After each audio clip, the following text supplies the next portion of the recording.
환자분들께서 봄이 되면 아무래도 햇빛량이 늘어나면서 그 햇빛들이 백반증에 어떤 영향을 주는지 궁금해 하는 경우들이 많습니다. 햇빛은 적절히 이용을 하셔야 돼요. 야외 활동을 하면서 햇빛을 적절히 보는 것은 몸의 리듬을 회복해 주는데 도움이 되지만 백반증 부위는 직접 햇빛에 닿지 않게 하는 것이 핵심입니다. 이런 것들을 잘 조절하셔야 되는데요. 앞으로 설명해 보도록 하겠습니다. 햇빛 자체가 백반증을 치료한다라기보다는 몸의 리듬을 회복시켜 주는데 중요한 역할을 하고 있다라고 보시는 게 맞습니다. 낮에 또는 아침에 햇빛을 보면서 활동을 하면 수면 리듬이 안정되고 그에 따라 면역 흐름도 정돈이 될 수가 있습니다. 그래서 봄철에 야외 활동이 늘어나면서 전체적인 컨디션이 좋아지고 그 결과 백반증 관리가 수월해지는 경우들이 있습니다.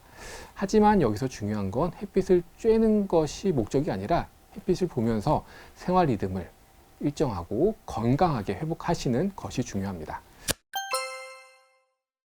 그건 아닙니다. 오히려 과한 햇빛은 백반증 부위에 자극이 되어서 백반증을 더 안 좋게 만들 수가 있습니다. 피부가 붉어지고 건조해지고 예민도가 올라오면서 백반증 상태가 불안정해질 수가 있거든요. 그래서 원칙은 단순합니다. 야외 활동을 하시되 환부는 보호한다. 이 두 가지를 같이 가져가셔야 합니다. 세 가지로 정리해 드리겠습니다. 시간, 부위, 목적입니다. 첫 번째는 시간입니다. 야외 활동은 하루 한 5분에서 10분 정도로 가볍게 시작해 주시는 것이 좋습니다. 중요한 건 오래 있는 것이 아니라 규칙적으로 햇빛을 보면서 나의 신체적인 생활 리듬을 만들어 가시는 것입니다. 두 번째는 부위인데요. 백반증 부위와 그 주변 부위는 가려주시는 것이 좋습니다. 모자나 긴 소매, 마스크 등을 잘 이용해서 피부에 직접 햇빛이 닿지 않도록 차단해 주시는 것이 핵심입니다. 야외 활동을 하시되 노출되는 피부들은 보호하는 구조로 가셔야 됩니다. 세 번째는 목표인데요. 햇빛을 직접적으로 막 맞는다, 쬐러 나간다라기보다는 여러 가지 가볍게 걷거나 햇빛을 보면서 기분을 좋게 만들거나 몸을 움직이면서 나의 어떤 신체 리듬을 일정하고 좋게 만들어 간다는 개념으로 접근하시는 것이 좋습니다. 자연 햇빛과 자외선 치료는 전혀 다른 개념입니다. 자외선 치료는 피부 상태에 맞게 강도와 시간을 정밀하게 조절해서 하는 치료이고요.